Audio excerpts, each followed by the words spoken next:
नमस्कार, news take के Y factor में आपका स्वागत है। मैं हूं योगेश मिश्र। भारतीय अर्थव्यवस्था के विकास के लंबे चौड़े दावे हैं। यह भी कहा जा रहा है कि जल्द ही भारतीय अर्थव्यवस्था ट्रिलियन डॉलर की हो जाएगी, लेकिन इसके बाद भी सरकार को सड़क पर 25 रुपए किलो प्याज और 27 रुपए किलो आटा बेचने पर मजबूर होना पड़ रहा है। हमारे नेताओं ने लोकतंत्र को लोकतंत्र में बदल दिया है। किसी भी राज्य में चुनाव होते हैं तो वहाँ बड़े बड़े दावे किए जाते हैं। ये दावे हर पॉलिटिकल पार्टी, हर छोटा बड़ा नेता करता है। यूं कह लें कि वहाँ रसगुल्लों की झड़ी लगा दी जाती है। रेवड़ियाँ बांटने की बात हम सिर्फ इसलिए नहीं कह रहे हैं क्योंकि आज के समय के हमारे तमाम नौजवान मतदाता, तमाम नौजवान लोग रेवड़ियों को शायद जानते ही ना हो, इसलिए हम यहाँ रेवड़ियों की जगह रसगुल्ले बांटने की बात करते हैं और मुफ्त में रसगुल्लों की अहमियत भी आसानी से समझी और समझाई जा सकेगी। बीते दिनों 5 राज्यों में चुनाव था। उनमें हर दल ने कहा कि जीत गए तो मुफ्त सिलेंडर देंगे, मुफ्त लैपटॉप देंगे, मुफ्त बिजली देंगे, गोबर खरीदेंगे वगैरह वगैरह। ऐसा क्यों हुआ? क्योंकि जेबें कंगाल हैं, रसोइयाँ ठन ठन गोपाल है। जब आटा प्याज खरीदने की हैसियत न बची हो तो गोबर खरीदना, मोबाइल लैपटॉप सरीखे मुफ्त रसगुल्ले दिखाना लाजमी है। जनता पर राज करने को लालायित राजनीतिक पार्टियां बोरे भर भर के चुनावी वादे करती हैं, लेकिन किसी ने यह वादा नहीं किया कि अगर उनकी सरकार आएगी तो रसगुल्ले बांटने का यह चलन खत्म कर देंगे। ऐसी स्थिति क्रिएट करेंगे कि आपको इन मुफ्त रसगुल्लों की, मुफ्त रेवड़ियों की जरूरत ही न पड़े। मध्य प्रदेश में सत्ता में लौटने को आतुर कांग्रेस ने कहा 100 यूनिट बिजली मुफ्त, 200 यूनिट हाफ, 500 रुपए में रसोई गैस, महिलाओं को 1500 रुपए महीने, किसानों का कर्ज माफ, पुरानी पेंशन बहाल। ऐसे बहुत वादे किए गए। इनके अलावा बाद में वादों की लिस्ट में और भी चीजें जुड़ गई। सहकारी क्षेत्र के जरिए दूध खरीद पर 5 रुपए प्रति लीटर बोनस, सहकारी संस्थाओं में 50% महिलाओं को आरक्षण, मछुआरों और कृषकों को मछली का अधिकार, पशु चारे पर सब्सिडी, 2 हार्स पावर तक फ्री बिजली, 10 हार्स पावर तक 50% की छूट, किसानों से 2 रुपए किलो गोबर खरीदा जाएगा, 1000 गौशालाएं शुरू करने का वादा भी किया गया। पर भारतीय जनता पार्टी भी इससे कहीं पीछे नहीं रही।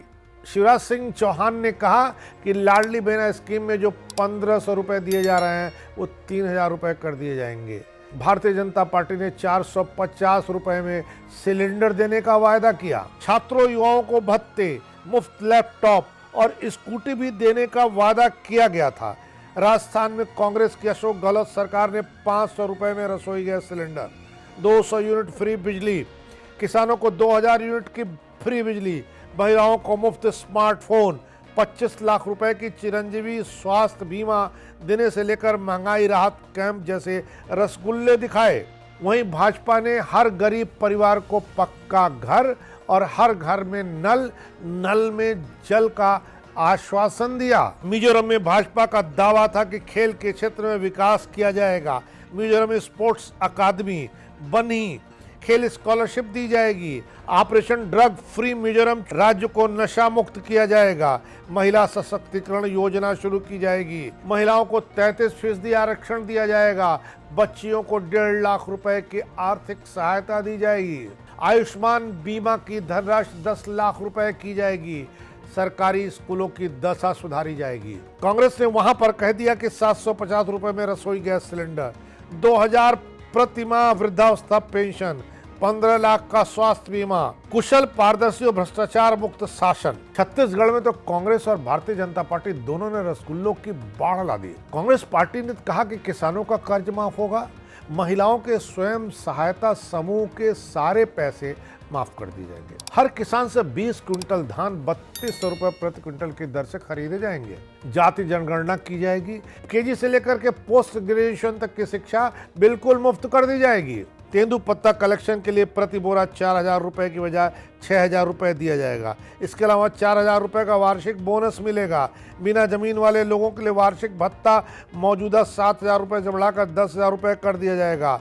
माता और बहनों के लिए मतहारी न्याय योजना, सभी आय वर्ग की महिलाओं को प्रति रसोई गैस सिलेंडर 500 रुपए की सब्सिडी, हर घर को 200 यूनिट बिजली मुफ्त, 17.5 लाख गरीब परिवारों को घर, गरीब लोगों को 10 लाख रुपए तक का मुफ्त इलाज, एपीएल श्रेणी के लोगों को 5 लाख रुपए तक तक का बीमा मिलेगा। भाजपा के वादे भी देखिए कितने दिलचस्प हैं।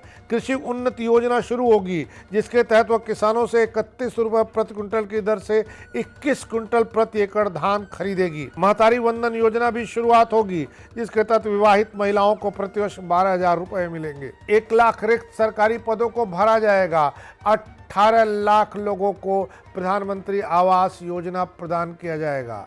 5500 रुपए प्रति मानक बोरे के हिसाब से तेंदुपत्ते का संग्रह किया जाएगा। संग्राहकों को 4500 रुपए का बोनस भी दिया जाएगा। भूमिहीन कृषि मजदूरों को दीनदयाल उपाध्याय कृषि मजदूर कल्याण योजना के तहत 10,000 रुपए की वित्तीय सहायता मिलेगी। आयुष्मान भारत योजना के तहत प्रति परिवार वार्षिक बीमा लाभ मौजूदा 5 लाख रुपए से बढ़ाकर 10 लाख रुपए किया जाएगा। महिलाओं को सिलेंडर में 500 रुपए की छूट मिलेगी। राज्य के सभी लोगों को अयोध्या दर्शन कराया जाएगा। तेलंगाना में कांग्रेस के वादे भी कम दिलचस्प नहीं है। विवाह के समय योग्य महिलाओं को 10 ग्राम सोना, 1 लाख रुपए नगद, छात्रों को मुफ्त इंटरनेट, महिलाओं को 2,500 रुपए महीना, 500 रुपए में गैस सिलेंडर, महिलाओं को बस में मुफ्त यात्रा, किसानों और लीज धारकों को हर साल 15,000 रुपए, खेत मजदूरों को 12,000 रुपए, 200 यूनिट बिजली फ्री, मकान बनाने के लिए जमीन फ्री, 5 लाख रुपए भी फ्री, सीनियर सिटीजन्स को 4,000 रुपए की पेंशन, 10 लाख का हेल्थ बीमा, छात्रों को 5 लाख की मदद,